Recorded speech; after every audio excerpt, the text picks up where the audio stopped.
ಎಲ್ಲಾ ಹಾನಿಯಿಂದ ಕೂದಲನ್ನು ರಕ್ಷಿಸುತ್ತೆ. ಬರೀ Amrit noni reach root premium hair oil.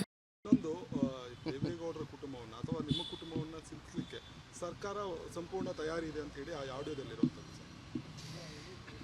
ಭಾಳ ಸ್ಪಷ್ಟವಾಗಿ ಈ ರಾಜ್ಯದ ಈ ಸರ್ಕಾರವನ್ನು ನಡೆಸ್ತಾ ಇರ್ತಕ್ಕಂಥ ಒಬ್ಬ ವ್ಯಕ್ತಿಯ ಹೆಸರನ್ನು ಉಲ್ಲೇಖಿಸ್ತಾರೆ ಶಿವರಾಮೇಗೌಡರು. ಅದರಲ್ಲಿ ಬಹುಶಃ ಸರ್ಕಾರ ಯಾವ ರೀತಿ ಈ ಏನೊಂದು ಘಟನೆ ನಡೆದಿದೆಯಲ್ಲ, ಈ ಒಂದು ಪ್ರಕರಣ ಏನು ಹಾಸನ ಸಂಸದರ ವಿರುದ್ಧವಾಗಿ ಇದೇನೋ ಒಂದಷ್ಟು ವಿಡಿಯೋಗಳು ಇವೆಲ್ಲ ಏನು ರಿಲೀಸ್ ಆಯ್ತಲ್ಲ, ಈಗ ತಾನೇ ಮೇಲ್ಗಡೆ ತಂದೆಯವರು ಕೂಡ ಅದನ್ನೇ ನಾವು ಮಾತಾಡ್ತಾ ಇದ್ವು. ಮೇಲ್ಗಡೆ ಈ ಸಂತ್ರಸ್ತೆಯರು ಹೆಣ್ಣು ಮಕ್ಕಳಿಗೆ ಇವತ್ತು ಆಗಿರ್ತಕ್ಕಂಥ ಅನ್ಯಾಯ, ಅವ್ರನ್ನ ಅಟ್ಲೀಸ್ಟ್ ಕೊನೆ ಪಕ್ಷ ಆ ವಿಜುವಲ್ನ ಒಂದು ಬ್ಲರ್ ಮಾಡಿ ತೋರಿಸ್ತಕ್ಕಂಥದ್ದು ಕೂಡ ಆಗಲಿಲ್ಲ.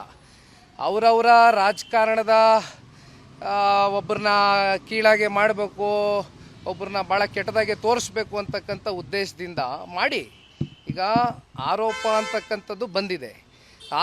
ಆರೋಪವನ್ನು ಎದುರಿಸಬೇಕು, ಕಾನೂನಾತ್ಮಕವಾಗಿ ಯಾವ ರೀತಿ ಕ್ರಮ ಕೈಗೊಳ್ಳಬೇಕಾಗ್ತದೆ, ಅದ್ರ ಬಗ್ಗೆ ಯಾವುದೇ ಆಕ್ಷೇಪಣೆ ಇಲ್ಲ.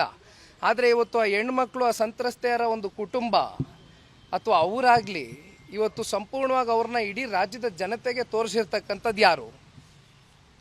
ಇದು ಪ್ರಶ್ನೆ ಕೇಳಬೇಕಲ್ವಾ? ಯಾರು ಇವತ್ತು ಆ ವಿಡಿಯೋವನ್ನು ಬಿಡುಗಡೆ ಮಾಡಿದವ್ರು ಯಾರು? ಫೈನ್, ವಿಡಿಯೋವನ್ನು ಮಾಡಿರ್ತಕ್ಕಂಥದ್ದು ಆರೋಪಿ ಮೇಲೆ ಇವತ್ತು ಆರೋಪಿ ಅಂತಕ್ಕಂಥದ್ದು ಆಲ್ರೆಡಿ ಸಾಬೀತಾಗಿದೆ. ಏನು SITನಲ್ಲಿ ಈಗ ಆಲ್ರೆಡಿ ತನಿಖೆ ನಡೀತಾ ಇದೆ, ಕರೆಕ್ಟ್ ಅಲ್ವೇ? ವಿಡಿಯೋನ ಬಿಡುಗಡೆ ಮಾಡಿದವ್ರು ಯಾರು? ಅವ್ರ ಬಗ್ಗೆ ಯಾಕೆ ಆಗ್ತಾ ಇಲ್ಲ? ಯಾಕೆ ಆ ಲೂಪ್ ಹೋಲ್ಸ್ನ ಯಾಕೆ ಕ್ಯಾಚ್ ಮಾಡ್ತಾ ಇಲ್ಲ? ಮತ್ತೆ ಅಲ್ಲ, ಬಿಜೆಪಿಯ ಮಾಜಿ ಶಾಸಕರೊಬ್ಬರ ಆಪ್ತರೆಲ್ಲ ತುಂಬ ಅರೆಸ್ಟ್ ಆಗಿದ್ದಾರೆ, ಅವ್ರದ್ದು ಕೈವಾಡ ಇದೆ ಅನ್ನೋ ಒಂದು ಚರ್ಚೆಗಳು ಕೂಡ ಇರುವಂಥದ್ದು. ಯಾರ್ದು?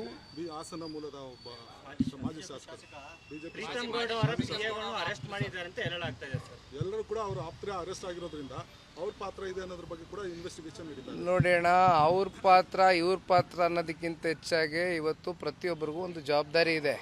ಅದರಲ್ಲೂ ವಿಶೇಷವಾಗಿ ರಾಜ್ಯ ಸರ್ಕಾರದ ಮೇಲೆ ಹೆಚ್ಚಿನ ಜವಾಬ್ದಾರಿ ಇದೆ. ಜನ ಇವತ್ತು ಈ ಸತ್ಯತೆಯನ್ನು ಹೊರಗಡೆ ತಗೊಬರಬೇಕು ಅಂತಕ್ಕಂಥದ್ದು ಪ್ರತಿಯೊಬ್ಬ ಕನ್ನಡಿಗನೂ ಕೂಡ ಇವತ್ತು ಆಶಿಸ್ತಾ ಇದ್ದಾನೆ.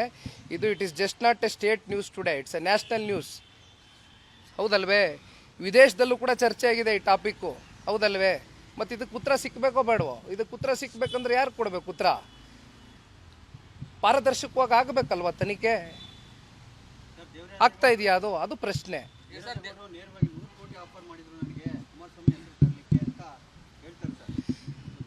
ನನಗೆ ಗೊತ್ತಿಲ್ಲ ಅಣ್ಣ ಅದು, ಯಾಕೆಂದರೆ ದೇವರಾಜೇಗೌಡರಿಗೂ ನನಗೇನು ಸಂಪರ್ಕ ಇಲ್ಲ. ದೇವರಾಜೇಗೌಡರು ಹೇಳಿರ್ತಕ್ಕಂಥದ್ದು ನಾನು ಕೂಡ ಮಾಧ್ಯಮದಲ್ಲಿ ಗಮನಿಸಿದೆ, 100 ಕೋಟಿ ಆಫರ್ ಮಾಡಿದ್ರು, ಇನ್ನೊಂದು ಮಾಡಿದ್ರು ಅಂತ.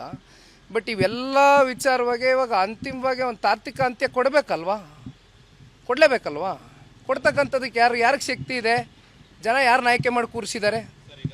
ನನ್ನ ಜೀವನದಲ್ಲಿ ನಾನು ಮಾತ್ರವಲ್ಲ, ನನ್ನ ಕೂದಲು ಕೂಡ ಆಗಿರ್ಬೇಕು ಸ್ಟ್ರಾಂಗ್ ಅಂಡ್ ಸ್ಟೈಲಿಶ್. ಬರೀ Amrit noni reach root premium hair oil ನೊಂದಿಗೆ. Rich root premium hair oil. ಹೌದಣ್ಣ,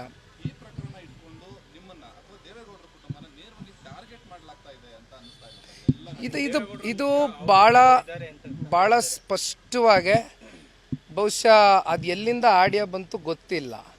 ನಿನ್ನೆ ಶಿವರಾಮೇಗೌಡರು ಮಾತನಾಡಿರ್ತಕ್ಕಂಥ ಪ್ರತಿಯೊಂದು ಟಾಪಿಕಲ್ಲೂ ಕೂಡ ಇವತ್ತು ರಾಜ್ಯ ಸರ್ಕಾರ ಕೈವಾಡ ಇದೆ, ರಾಜ್ಯ ಸರ್ಕಾರದಲ್ಲಿ ಇರ್ತಕ್ಕಂಥ ಕೆಲವೊಂದಷ್ಟು ವ್ಯಕ್ತಿಗಳ ಕೈವಾಡ ಇದೆ ಅಂತಕ್ಕಂಥದ್ದು ಭಾಳ ಸ್ಪಷ್ಟವಾಗಿ ಇವತ್ತು ರಾಜ್ಯದ ಜನತೆಗೆ ಅರ್ಥ ಆಗಿದೆ, ಹೌದಲ್ವೇ? ಇದು ನಾನು ಹೇಳ್ಬೇಕಾ ಇದಕ್ಕಿಂತ ಮುಂದೆ? ಸರ್, ಈಗ ನಿಮ್ಮ ಸಂಸದರು ಈಗ ಅಂದರೆ ಬೇರೆ ದೇಶಕ್ಕೆ ಹೋಗಿದ್ದಾರೆ, ಅವ್ರಿಗೆ ಏನು ಅಡ್ವೈಸ್ ಮಾಡ್ತೀರಾ ಸರ್? ಈ ಥರ ಸನ್ನಿವೇಶದಲ್ಲಿ ಇದ್ದೀವಿ, ಇಡೀ ಒಂದು ಫ್ಯಾಮಿಲಿ ಆಗಿರ್ಬೋದು, ಪಾರ್ಟಿಗೂ ಕೂಡ ಸಾಕಷ್ಟು ಡ್ಯಾಮೇಜ್ ಆಗ್ತಿದೆ, ಅವ್ರು ಬಂದು ಇನ್ವೆಸ್ಟಿಗೇಷನ್ ಮಾಡಲಿ, ಫೇಸ್ ಮಾಡಲಿ ಅಂತ ಏನಾದರೂ ಸಲಹೆ ಕೊಡ್ತೀರಾ ಸರ್? ಖಂಡಿತವಾಗ್ಲೂ ಇವತ್ತು ಮಾನ್ಯ ಕುಮಾರಣ್ಣವರು ಮೊದಲನೇ ದಿನವೇ ಹೇಳಿದ್ರು, ಉಪ್ಪು ತಿಂದವರು ನೀರು ಕುಡಿಯಲೇಬೇಕು ಅಂತಕ್ಕಂಥದ್ದನ್ನು ಭಾಳ ಸ್ಪಷ್ಟವಾಗಿ ಮೊದಲನೇ ದಿನವೇ ಹೇಳಿದ್ದಾರೆ. ಅದೇನು 10 ದಿನ ಬಿಟ್ಕೊಂಡು ಹೇಳಿರ್ತಕ್ಕಂಥದ್ದಲ್ಲ. ನಾನು ಹೇಳ್ತಕ್ಕಂಥದ್ದು ಇವತ್ತು ಆರೋಪ ಅಂತ ಬಂದ ನಂತರ ಆರೋಪಿ ಆಗಿರ್ತಕ್ಕಂಥ ಹಿನ್ನೆಲೆಯಲ್ಲಿ ಬಂದು SITನ ಫೇಸ್ ಮಾಡ್ತಕ್ಕಂಥದ್ದು ಸೂಕ್ತ ನನ್ನ ಅಭಿಪ್ರಾಯದಲ್ಲಿ. ಬಟ್ ನನಗೆ ವೈಯಕ್ತಿಕ ಸಂಪರ್ಕ ಇಲ್ಲಣ್ಣ, ಅದಂತೂ ಭಾಳ ಸ್ಪಷ್ಟವಾಗಿ ಹೇಳ್ತೀನಿ. Thank you. ಇಲ್ಲ, ನಾನೇನು ಭಾಗಿಯಾಗ್ತಾ, ನಾನು ಕಾನ್ಸ್ಟಿಟ್ಯೂನ್ಸಿಗೆ ಹೋಗ್ತಾ ಇದ್ದೀನಿ. ಬಹುಶಃ ಮಾನ್ಯ ಕುಮಾರಣ್ಣ ಅವರು ಪ್ರೆಸ್ ಮೀಟ್ ಮಾಡ್ತಾರೆ 11 ಗಂಟೆಗೆ ವಿಚಾರವಾಗಿ ನಿಮ್ಗೆ ಸಂಪೂರ್ಣ ಮಾಹಿತಿ ಸಿಗುತ್ತೆ. ಅನುಕ್ಷಣದ ಸುದ್ದಿಗಳಿಗಾಗಿ ವಿಸ್ತಾರ ನ್ಯೂಸ್ ಯೂಟ್ಯೂಬ್ ಚಾನೆಲ್ ಸಬ್ಸ್ಕ್ರೈಬ್ ಮಾಡಿ. ಹೊಸ ಸುದ್ದಿಗಳ ನೋಟಿಫಿಕೇಶನ್ಗಾಗಿ ಬೆಲ್ ಐಕಾನ್ ಕ್ಲಿಕ್ ಮಾಡಿ. ಲೇಟೆಸ್ಟ್ ಅಪ್ಡೇಟ್ಸ್ಗಾಗಿ www.vistaranews.com ವೆಬ್ಸೈಟ್ಗೆ ವಿಸಿಟ್ ಮಾಡಿ. ಅಂಗೈಯಲ್ಲೇ ಜಗತ್ತಿನ ಸುದ್ದಿ ತಿಳಿಯಲು ವಿಸ್ತಾರ ನ್ಯೂಸ್ ಕನ್ನಡ ಆಪ್ ಡೌನ್ಲೋಡ್ ಮಾಡಿ.